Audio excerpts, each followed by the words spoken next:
Zeus Van Tuyl e Francisco Thyssen. Allan Kardec. Volume 1. Item 1.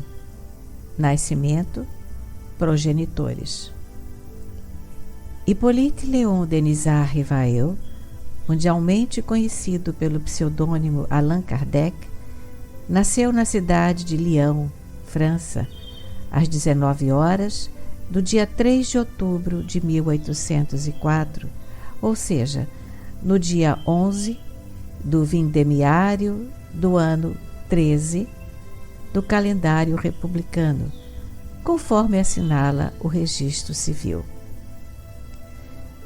Descendente de antiga família leonesa, católica, de nobres e dignas tradições, foram seus pais Jean-Baptiste Antoine Rivail, homem de leis, juiz, e Jeanne Louise Duramel, residentes à Rua Sala, número 76.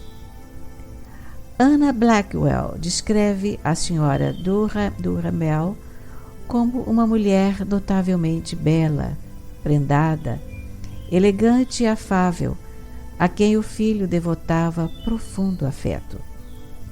E salienta José Maria Querard no tombo 12 de sua obra La France littéraire, 1859 a 1864, que a mãe de Rivail era natural de Bourg, ou Bourg-en-Bresse, sede do departamento do Ain, e que, devido a isso, o senhor A. Siran, sempre tão exato em suas informações, julgou erradamente que Rivail também nascera em Bourg, e daí tê-lo escrito em sua Bibliographie de l'Ain, 1851.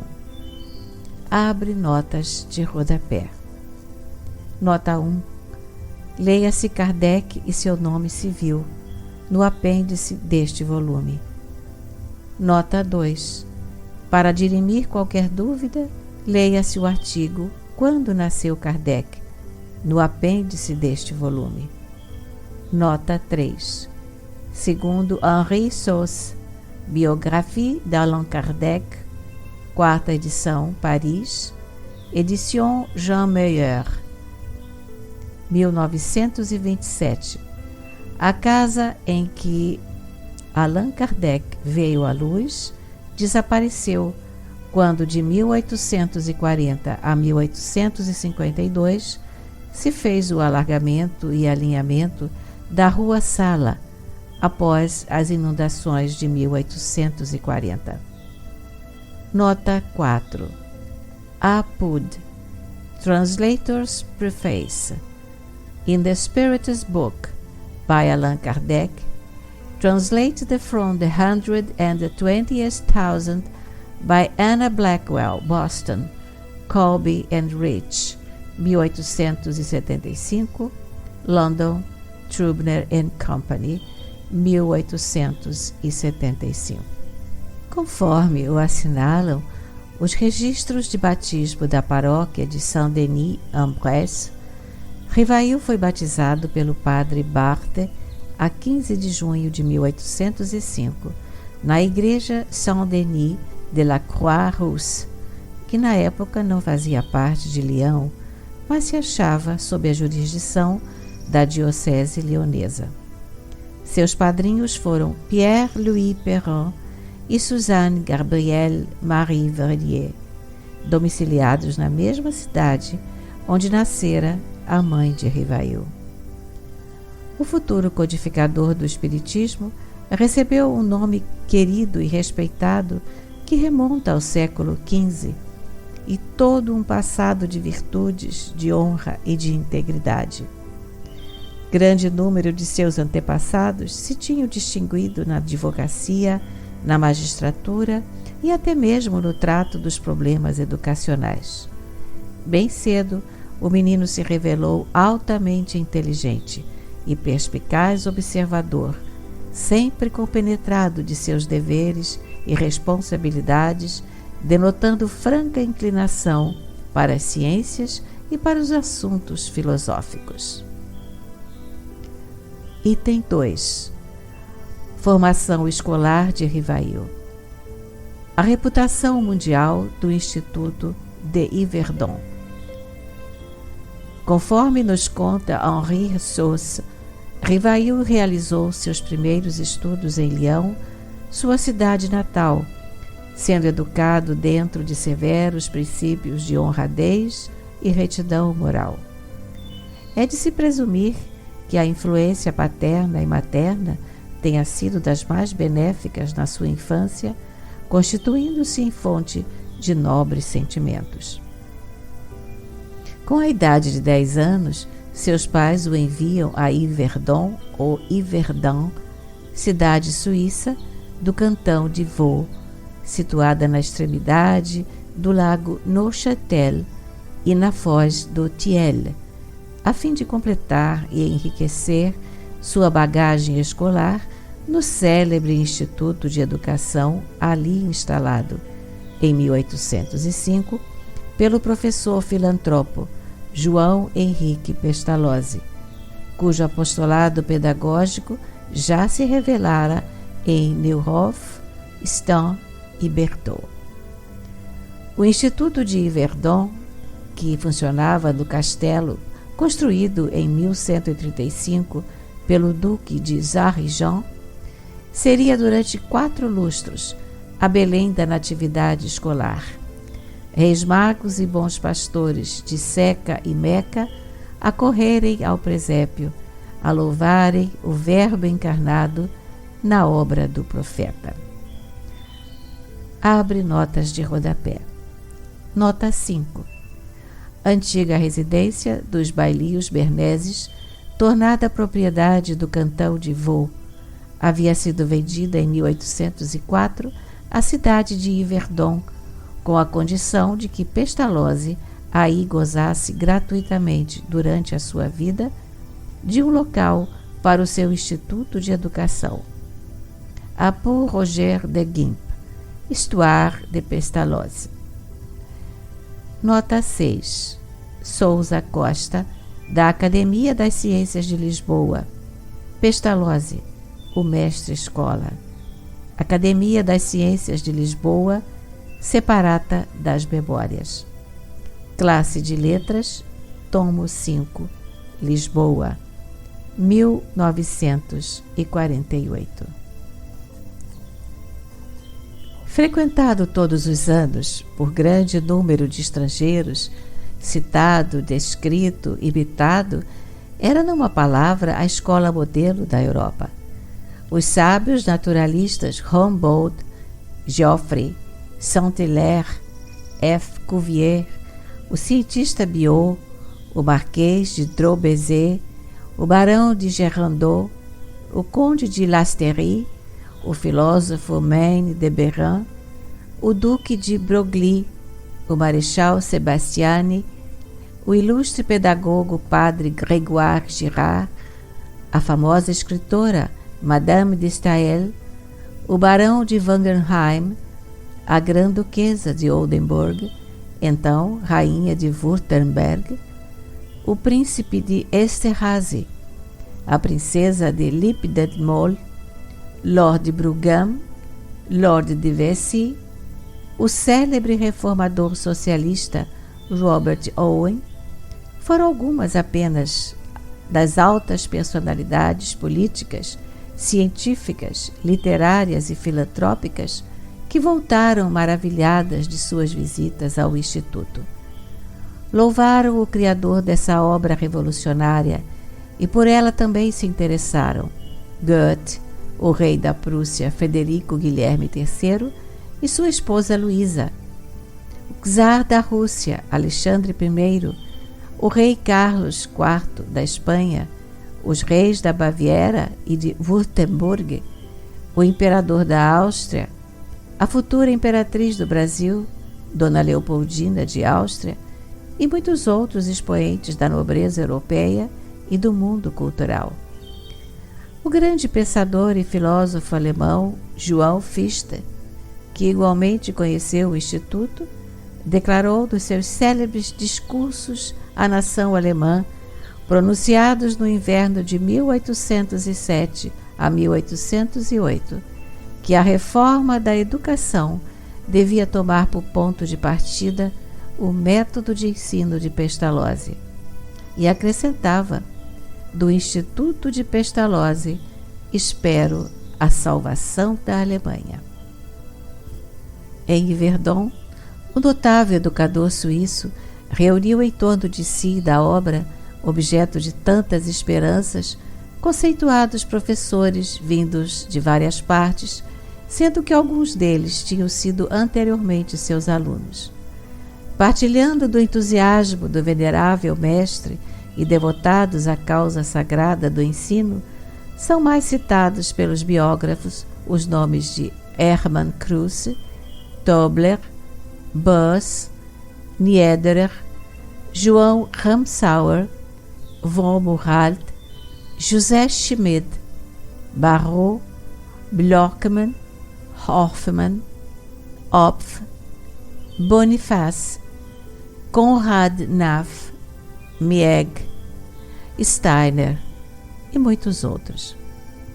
Afora eles, homens de grande mérito, a maioria dos quais igualmente ensinaram no Instituto, acudiram de diferentes países para conhecer a instituição e seus professores, o plano de estudos e os processos pedagógicos da sua aplicação.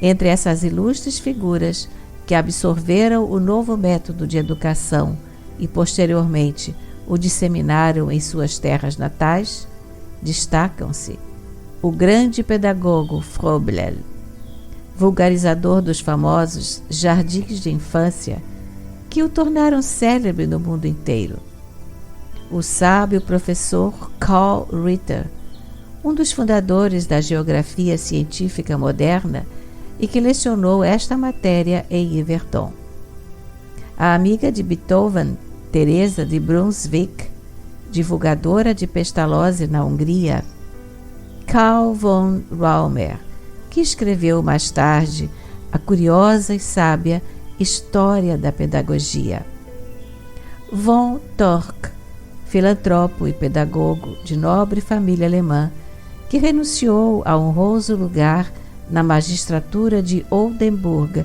para vir estudar o sistema pestalozziano em Yverdon, aí se tornando mestre em sua segunda visita. Nagel, músico e educador zuriquense, criador dos orfeões de canto popular e seu maior propagandista na Suíça alemã. O reverendo Mayo e J. Graves, dois abnegados discípulos de Pestalozzi e divulgadores do seu método na Inglaterra, sendo que o primeiro, durante 3 anos, ensinou religião aos alunos ingleses de Clende e Yverdon. Julian de Paris, que muito contribuiu para tornar conhecida na França a doutrina pestalozziana, etc. e etc. Foi com justiça e verdade que se lavrou no frontal do monumento erigido à memória de Pestalozzi em Beer, cantão de Argóvia, um epitáfio que, entre outras coisas, dizia ter sido ele, em Yverdon, o educador da humanidade. Línguas, raças, crenças, culturas e hábitos diferentes ali se misturavam, aprendendo as crianças e os jovens, na vivência escolar, a lição da fraternidade, da igualdade e da liberdade. De tal maneira esses ideais ficaram enraizados na alma de Rivail, que muitos anos mais tarde, relembrando-se talvez da grande família unida de Yverdon, ele afirmava constituírem por si sós o programa de toda uma ordem social que realizaria o mais absoluto progresso da humanidade se os princípios que eles exprimem pudessem receber integral aplicação. Nas cumeeiras de Yverdon, o presépio de Belém volve-se, na verdade, em Monte das Oliveiras, Os discípulos, a receberem a boa nova, a lição do mestre, subordinada a esta máxima reguladora: saber e bondade sob a regência perpétua do bom senso. Uma média de 150 alunos internos, a maioria, e externos, metade dos quais estrangeiros, isto é, não suíços, aprendiam com Pestalozzi que o amor é o eterno fundamento da educação.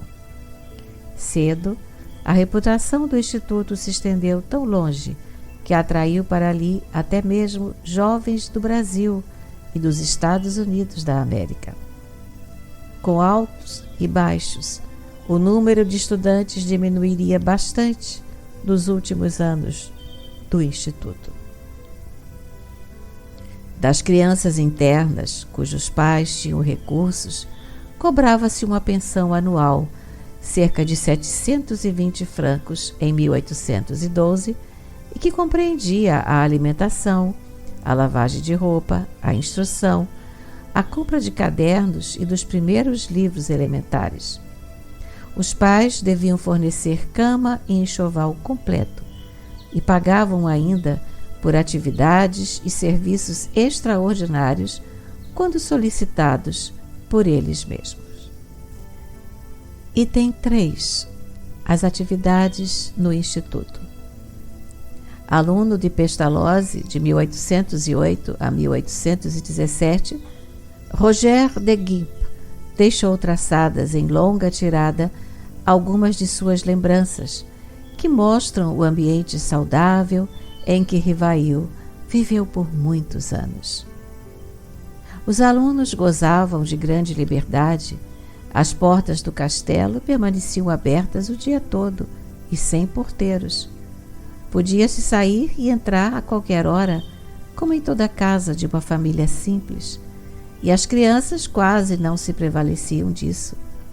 Eles tinham, em geral, 10 horas de aula por dia, das 6 da manhã às 8 da noite, mas cada lição só durava 1 hora e era seguida de pequeno intervalo, durante o qual ordinariamente se trocava de sala.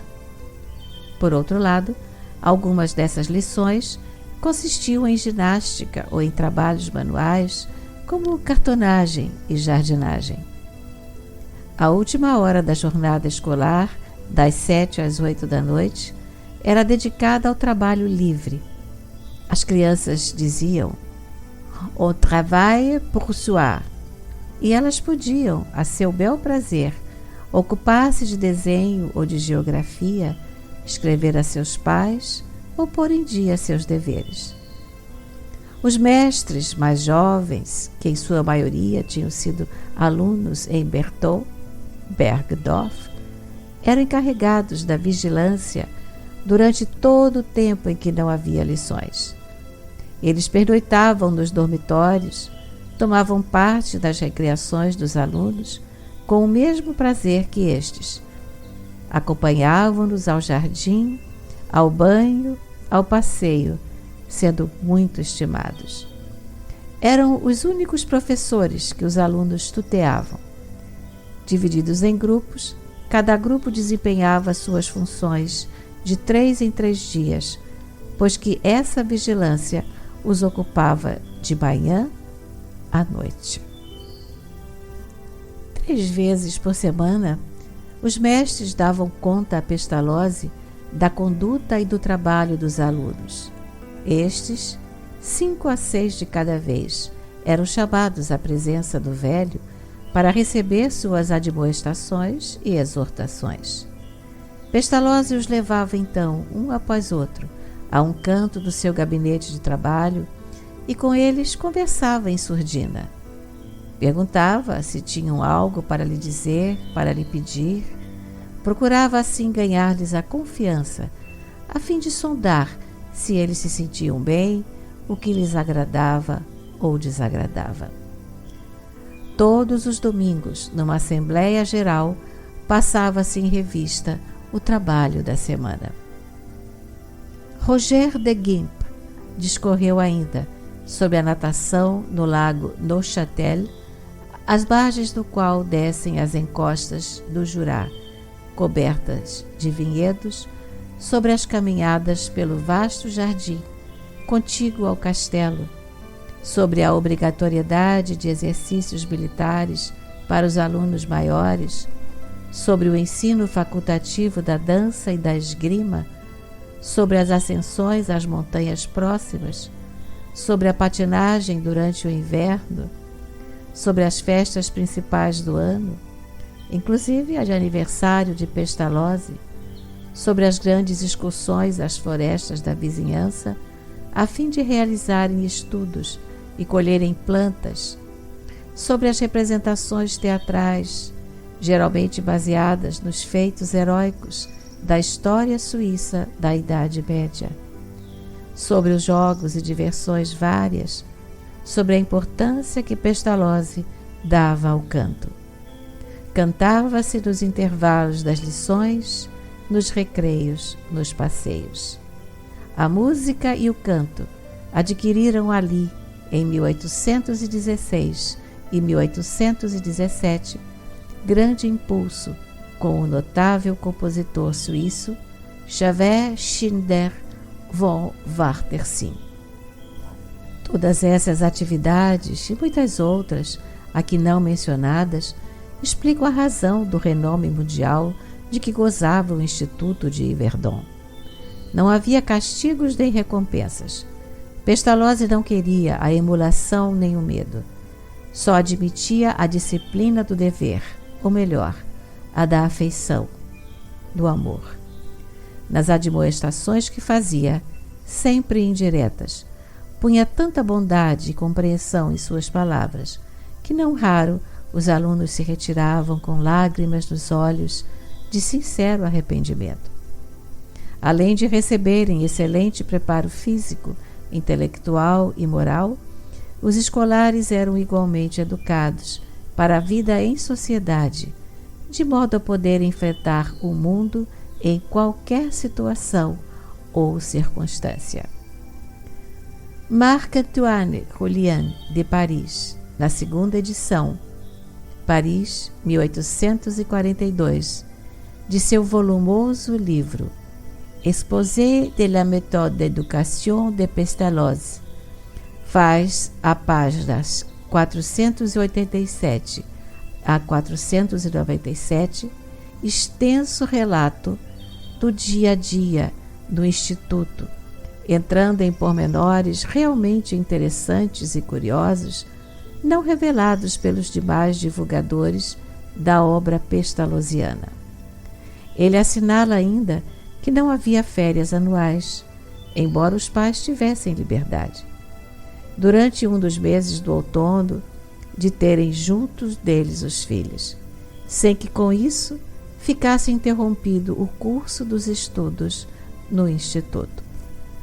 Conforme conta Ackermann, que foi aluno de Pestalozzi em Yverdon, o ensino ali era essencialmente heurístico, isto é, o aluno é conduzido a descobrir por si mesmo, tanto quanto possível por seu esforço pessoal, as coisas que estão ao alcance da sua inteligência, em vez de elas lhe serem ministradas dogmaticamente pelo método catequético. Partindo do princípio, a intuição é a fonte de todos os nossos conhecimentos, Pestalozzi fundou sobre a intuição o edifício do ensino novo.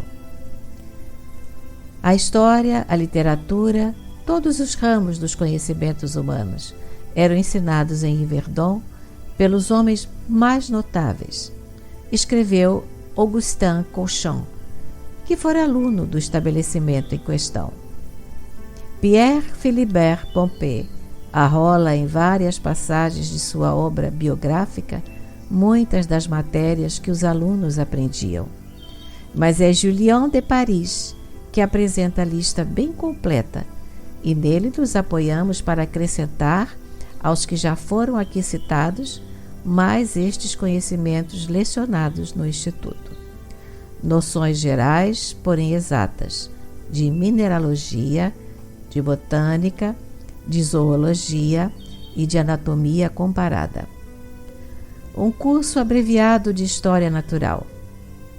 elementos de fisiologia e psicologia, lições de física experimental e de química, estudo de línguas mortas ou antigas, principalmente grego e latim, o ensino das seguintes línguas vivas ou modernas: italiana, inglesa, francesa e alemã, sobretudo as duas últimas.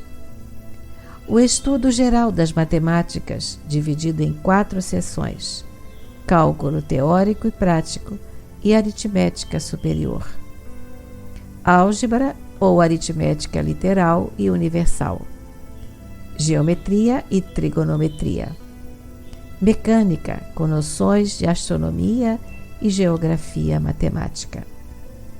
Todas essas matérias faziam parte do ensino secundário, a que se juntava ainda uma tintura geral das belas artes, aí incluído o desenho e a música. Ensinava-se também a geografia política e civil, a geografia geral e a história civil. Enfim, a instrução religiosa e moral. Na instrução primária, além da leitura, da escrita, do desenho, do canto e da ginástica, eram dadas noções de linguagem, elementos de cálculo mental e de cálculo por escrito. Afirma o Dictionnaire de Pédagogie et d'Instruction Primaire de Buisson que no estabelecimento de Pestalozzi entravam todas as disciplinas do programa do ensino primário e secundário, inclusive línguas antigas. Na verdade, porém, a instrução ali não se limitava ao que acima está descrito. Estendia-se e desdobrava-se sob diferentes ângulos e matizes. Insignes mestres, que de perto acompanharam o ensino realizado em Yverdon, afirmaram que as crianças adquiriam, num ano, mais conhecimentos reais do que em 2 ou 3 anos pelos métodos antigos. Item 4. Os primeiros 10 anos do Instituto. Instalado em fins de 1805, o Instituto de Pestalozzi viveu bem os 2 primeiros anos, com uma média de 150 alunos e muito entusiasmo geral. A paz entre os membros da alta direção ainda não havia sido tisnada pelos desentendimentos, fruto em geral do orgulho e da falta de humildade dos dedicados missionários do ensino. Tudo começa a modificar-se quando entre João Niederer e José Schmid, poderosos e inestimáveis colaboradores de Pestalozzi, se declara a incompatibilidade de gênios. Esta se aprofunda em 1808. Ambos não conseguiam identificar-se entre si e com o mestre. O antagonismo ameaçou perturbar a harmonia entre os membros da grande família, mas não chegava a ter influência sobre os alunos e demais professores, alheios ao que se passava. Enquanto havia prosperidade exterior, marchava passo a passo, no interior do estabelecimento, a cisão administrativa.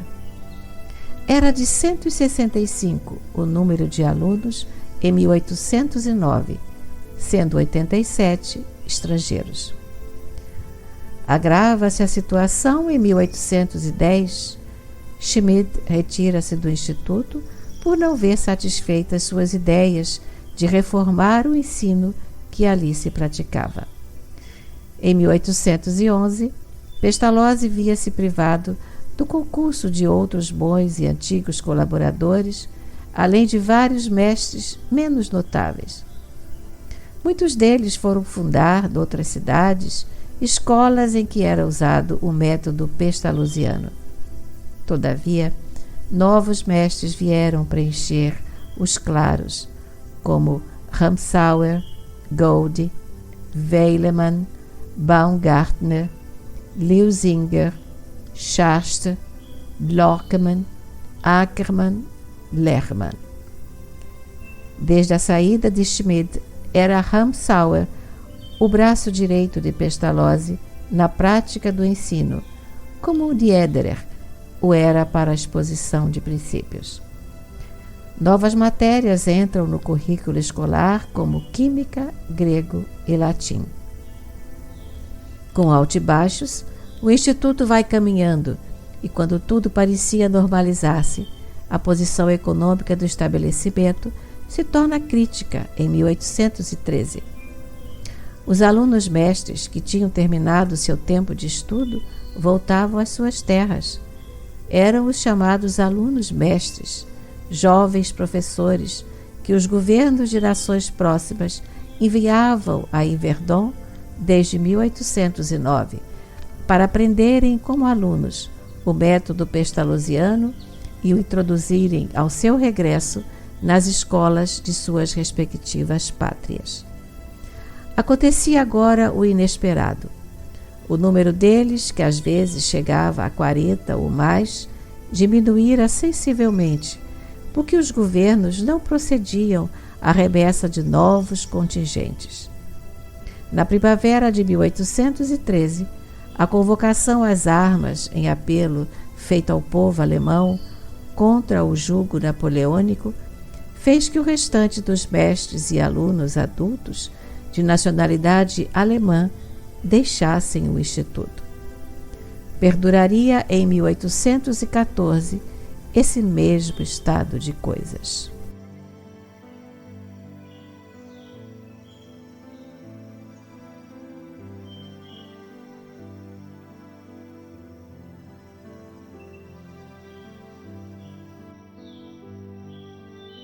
Capítulo 5. Divulgação do método pestalozziano na França. No verão de 1811, enviado pelo então ministro do Interior, Conde de Montalivet, chega a Yverdon o publicista e homem público Marc-Antoine Julian, entre parênteses, 1775 a 1848, mais conhecido por Julien de Paris, membro de várias sociedades sábias. Durante 2 meses, estudou o método de Pestalozzi e suas aplicações, fazendo aparecer em Milão, onde suas funções de inspetor militar o haviam chamado. 2 obras, ambas em 1812. Uma delas, abre aspas, Esprit de la méthode d'éducation de Pestalozzi, suivi et pratiqué dans l'Institut d'éducation d'Yverdon en Suisse. Fecha aspas.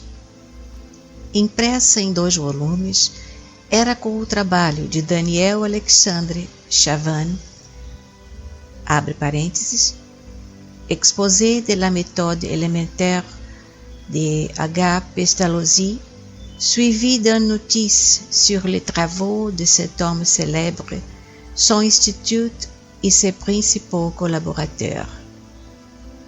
VVI, 1805, reeditado em 1809, fecha parênteses.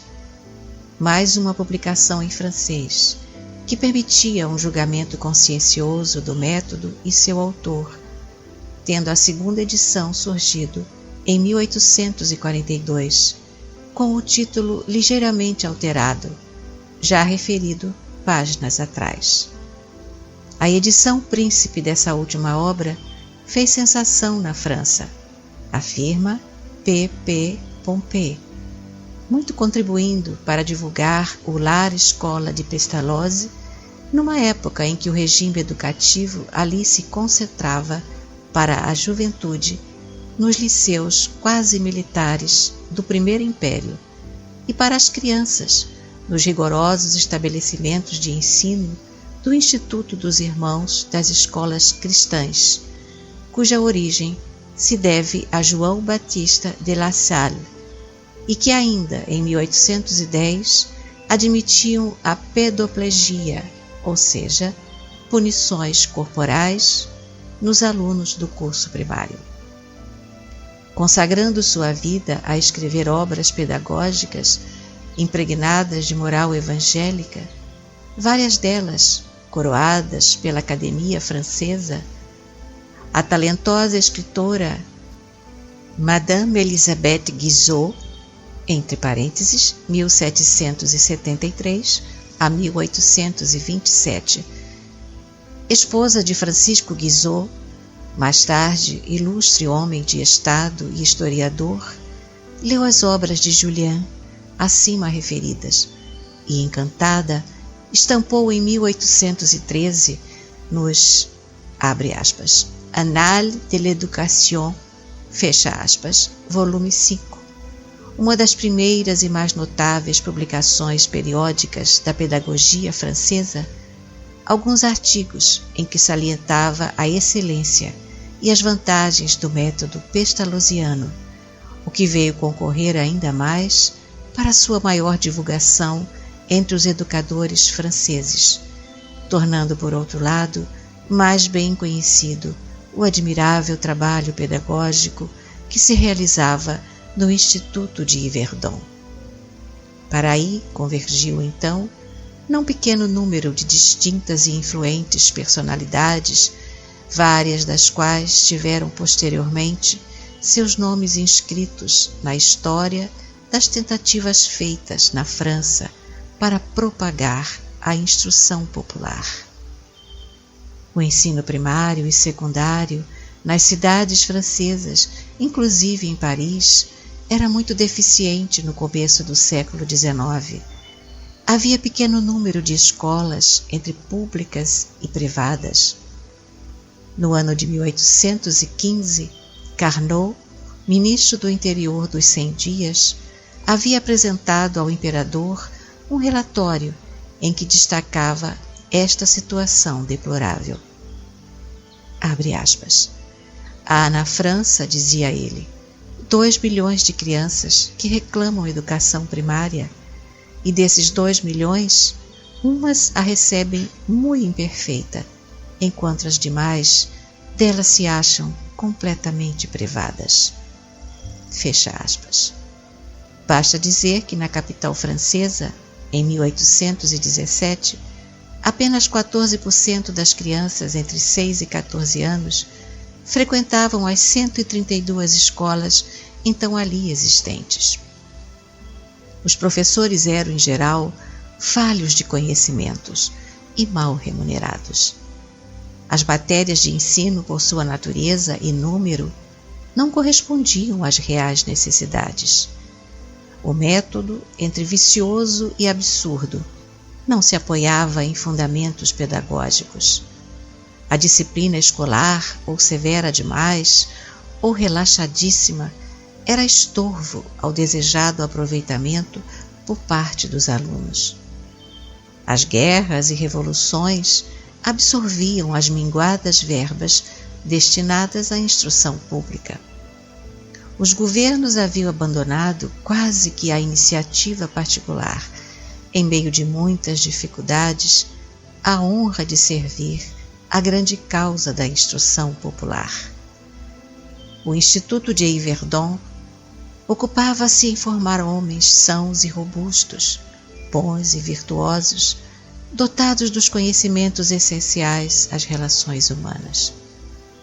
Diz um dos discípulos de Pestalozzi que as atividades diárias no Instituto, sempre repletas, ativas e fecundas, fortificavam o corpo das crianças, exercitavam ao mesmo tempo a atenção, a observação e o julgamento, nutriam o espírito, oralizavam o coração e todos os hábitos, vivificavam a alma, penetravam a intimidade do sentimento, elevavam o pensamento, cultivavam, ampliavam, desenvolviam e mantinham em equilíbrio e harmonia todas as faculdades.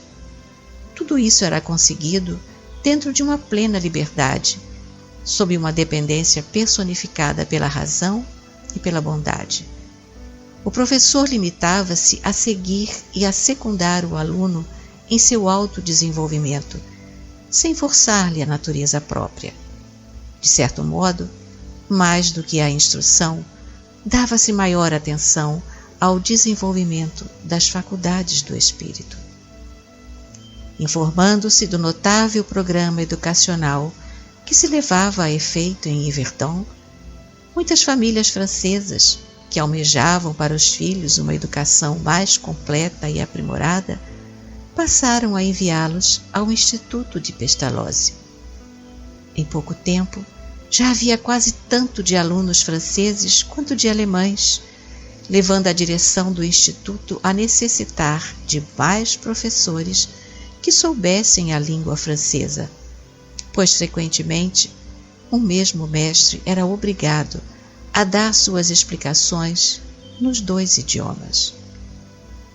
A Julian de Paris foi confiada a incumbência de procurar alguns mestres na França. Daqueles que conseguiu contratar, Alexandre Antoine Boniface era, segundo ele, o único realmente digno de ser colaborador de Pestalozzi, e acrescentava, abre aspas, entre os homens de mérito, só encontrei Boniface, que quis deixar Paris para comer em Yverdon o pão que o diabo amassou. Abre nota de rodapé.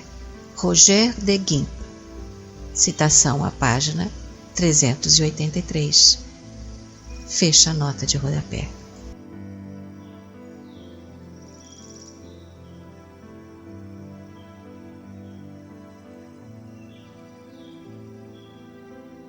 Capítulo 6.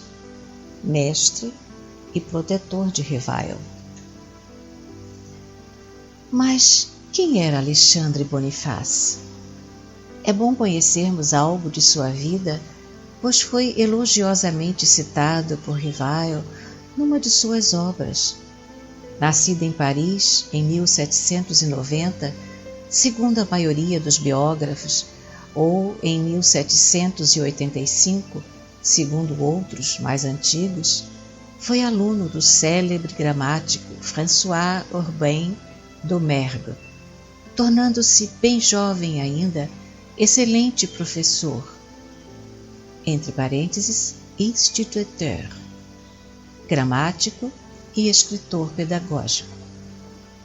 Publicou grande número de obras de ensino e educação, algumas de colaboração com Lévi Alvarez, a quem Rivail igualmente se reuniria na preparação de 2 livros. Conhecia bem o inglês. Mais tarde fez parte da comissão encarregada pela Academia Francesa da refundição de seu dicionário. Abre nota de rodapé. APUD, Dictionnaire de biographie française, sur la direction de M. Prévost et Romain Damas. Fascículo 34. Paris, 6. Librairie Letouzy et Année, 1953, colunas 957/58. Fecha a nota de rodapé. No Instituto de Yverdon, Boniface foi ao mesmo tempo discípulo e mestre, tendo lecionado de 1814 a 1817. Homem bom e simples, estimadíssimo pelo corpo docente e discente, tornou-se ali o centro de tudo que dissesse respeito a francês. Respeitado e benquisto, mantinha estreita camaradagem com os alunos, exercendo sobre eles a melhor influência. Com boa instrução básica e gosto muito puro, dava excelentes aulas de gramática e de literatura francesas, sempre ouvidas com geral agrado por todos os alunos.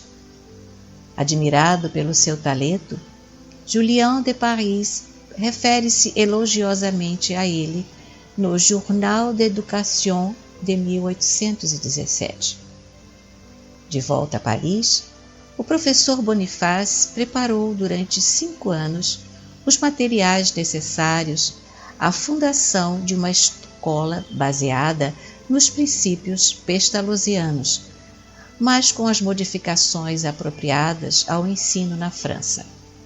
Surgiu assim, em 1º de maio de 1822, instalada na rua de Touraine-Saint-Germain, número 10, Quartier de Luxembourg, a Escola de Boniface, abre parênteses, uma escola de 1º grau, fecha parênteses, que progrediu rapidamente, adquirindo excelente reputação depois de sua transferência para a Rua de Tournon, número 33, no mesmo Faubourg Saint-Germain. Abre nota de rodapé. APUD.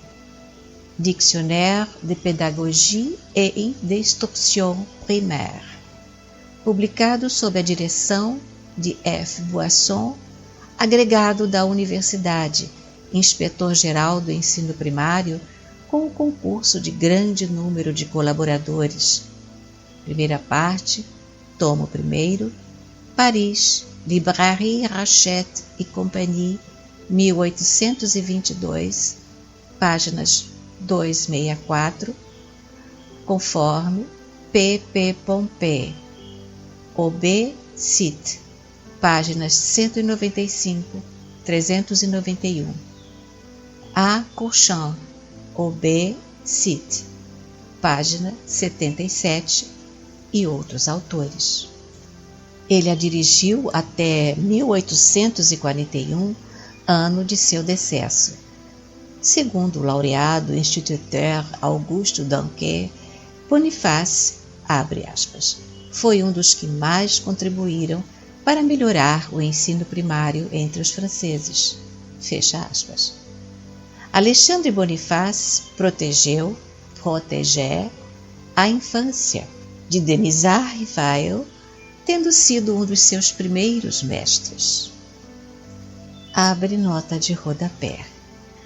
O Dictionnaire de la langue française de Littré estabelece que a infância vai do nascimento ao 7º ano de vida, mas acrescenta que a linguagem usual a eleva um pouco além, até aos 13 ou 14 anos. O Dictionnaire de l'Académie escreve até aos 12 anos mais ou menos. Paul Fouquier, em seu Dictionnaire de la langue pédagogique, de 1971, anota: infância, período da vida humana que precede a adolescência. Distingue-se comumente a primeira ou pequena infância, até 2 anos e meio. Segundo, a segunda ou média infância, de 2 anos e meio a 7. Terceiro, a terceira ou última infância, de 7 a 11, 12 anos, que é seguida da adolescência. Quem o afirma é o próprio Rivail no preâmbulo ao tomo 1 do seu, abre aspas, Cours pratique et théorique d'arithmétique, fecha aspas. Obra esta que surgiu graças também ao incentivo e aos conselhos de Boniface, havendo quem diga que Schmid, professor de matemáticas em Yverdon, igualmente o estimulara a escrevê-la. Abre nota de rodapé. André Moreuil, La vie et l'œuvre d'Allan Kardec, Édition Spera, Paris, 1961, página 82. Fecha a nota de rodapé. Abrimos pequeno parêntese para informar que, em artigo na Revue Spirit de 1862, com o propósito de rebater as calúnias de um abade que escrevera tê-lo conhecido pobre em Lyon e que agora nadava em dinheiro, Allan Kardec assevera taxativamente que nunca habitou Lyon. Abre parênteses. Je n'ai jamais habité Lyon. Fecha parênteses. Abre nota de rodapé. Revue Spirit, 1862, página 180. Fecha a nota de rodapé. Como nasceu nessa cidade, onde foi batizado Cerca de 8 meses e meio depois, pelo menos nesse período, Rivail ali morou. Daí a afirmativa acima só permitir, a nosso ver, uma interpretação, a de que ele, Rivail, como codificador do Espiritismo, jamais residiu em Lyon, onde, portanto, o tal abade, de forma alguma, o poderia ter conhecido nessa fase de sua vida, não passando tudo de embuste engendrado pelo clérigo. Com este parêntese, queremos inferir que tanto a proteção exercida por Bonifácio sobre a infância de Rivail, quanto a declaração de que aquele lhe fora um dos primeiros mestres, tudo isso deve relacionar-se com o período colegial de Rivail em Yverdon, a não ser que se suponha tenha o jovem lionês recebido instrução primária dos 6 aos 10 anos em alguma escola parisiense onde Bonifácio professorava, o que contraria a opinião corrente, partilhada em primeiro lugar por Henri Sauce.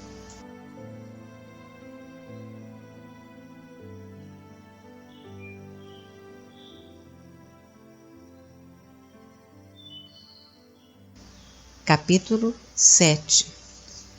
Estudante em Yverdon.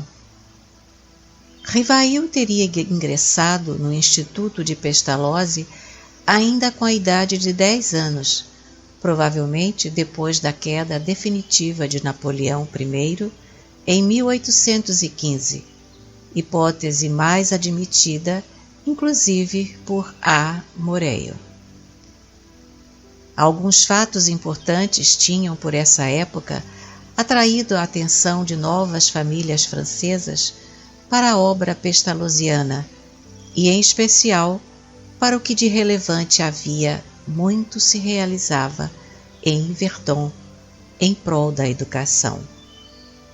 A Lei Imperial de 27 de abril de 1815, que alguns estudiosos têm como ponto de partida de tudo o que se fez na França pela instrução primária no século XIX, levou o grande Carnot, ministro do Interior, a encarregar seleto grupo de filantropos e educadores de organizar o ensino, e somente então, conforme salientou P.P. Pompée, é que se pensou em aproveitar os trabalhos e as experiências de Pestalozzi. Em 17 de junho de 1815, véspera da derrota de Napoleão em Waterloo, ficou criada a célebre Société pour l'Instruction Élémentaire, e um de seus primeiros atos foi nomear Pestalozzi, membro correspondente. Além disso, também em 1815, aparecia nas livrarias, de autoria do sábio naturalista francês Frédéric Cuvier, que retornara de sua visita a Yverdon, um projeto respeitante à organização do ensino nas escolas primárias, obra em que enaltecia o método de Pestalozzi, preferindo o mesmo aos demais. Frédéric Cuvier, irmão do celebérrimo naturalista Georges Cuvier, desempenhara durante muitos anos, sob o Império e sob a Restauração, as funções de inspetor-geral da Academia de Paris, e é nessa qualidade que publicou o referido projeto, considerado por muitos como o trabalho mais importante que surgiu na França sobre a instrução primária desde o projeto de Chaptal em 1800 até a Lei de 1833. A ressonância dessas e outras ocorrências nos meios educacionais contribuiu para levar ao Instituto de Yverdon novos alunos franceses, entre os quais o menino Denisard Rivail, cuja sede de saber estava a exigir um estabelecimento de ensino à altura do seu talento precoce e de sua atilada inteligência. Em longa carta de Pestalozzi ao cavaleiro Sr. Roustin, Rua de Custy, Hotel de Mayence, Paris, datada de 18 de março de 1816, ele a termina com este recado. Abre aspas. Madame Rivail rende-vos suas homenagens e muito vos agradece pelas boas disposições com relação à pessoa que ela vos recomendou. Fecha aspas. Essa carta ao Sr. Rosten, que tinha 2 filhos no Instituto, entrados respectivamente em 1814 e 1815, está publicada às páginas 80 e 81 do volume 10 das Várias Cartas de Pestalozzi, catalogada sob o número 4230, 18A. No que diz respeito a Madame Rivail, o autor dos comentários apresentados na segunda parte do volume, Emmanuel Dejoux, declara na página 509 que não se sabe a quem Madame Rivail se refere no recado acima, mas informa que ela é a mãe de Hippolyte L. de Rivail e que este se encontrava no Instituto desde dezembro de 1815. Emmanuel Dejoux cita como referência bibliográfica a obra Ernst de H. Schönenbauer, 1942, página 428. O que nos causou surpresa foi a presença da mãe de H.L.D. Rivail em Yverdon, percebendo-se que ela privava da intimidade de Pestalozzi. O que a levou a Yverdon? Apenas o filho? Por quanto tempo ali permaneceu? Até que ponto foi a relação dela com o mestre suíço? São perguntas sem respostas por enquanto. Ainda em 1815, a 12 de dezembro, ocorria o falecimento da mamãe Pestalozzi, como era chamada no Instituto, a esposa do insigne pedagogo de Yverdon. Muito instruída, além do alemão, ela sabia falar perfeitamente o francês e por várias vezes foi junto às crianças de língua francesa, idioma que Pestalozzi conhecia pouco e falava mal e com dificuldade, a paciente intérprete para um melhor relacionamento delas com o velho mestre. No dia seguinte à desencarnação de Anna Pestalozzi Schultze, o inconsolável viúvo reuniu de manhã cedo, na sala de culto, em volta do caixão mortuário, todos os alunos do Instituto. Ali, Rivail, embora menino ainda, pôde sentir a dor profunda de Pestalozzi em lhe ouvindo as tristes lamentações em torno daquela separação. E certamente lhe passaram pelo espírito, dotado de invulgar precocidade, muitas interrogações para as quais, só bem mais tarde, teria resposta racional e convincente. Pestalozzi, porém, não chegaria ao desespero. Ele era fervoroso crente no amor infinito de Deus. Acreditava mesmo numa vida após a morte. Numa carta que escreveu, naqueles dias, à sua amiga Condessa Francisca Romana von Heileville, que procurara consolá-lo da dolorosa perda, o velho professor lhe disse confiante, abre aspas, vossa fidelidade e vossa amizade a seguirão no outro mundo. Nós a reencontraremos e juntos nos rejubilaremos com alegria. Fecha aspas. Abre nota de rodapé. Abre aspas. Pestalozzi et son temps. Fecha aspas. Publié à l'occasion du centenaire de sa mort par les Pestalozzianos et la Bibliothèque centrale de Zurich, édition Bergitschhaus, Zurich, Librairie Peillot et Compagnie, Lausanne, 1928, página 23. Fecha a nota de rodapé.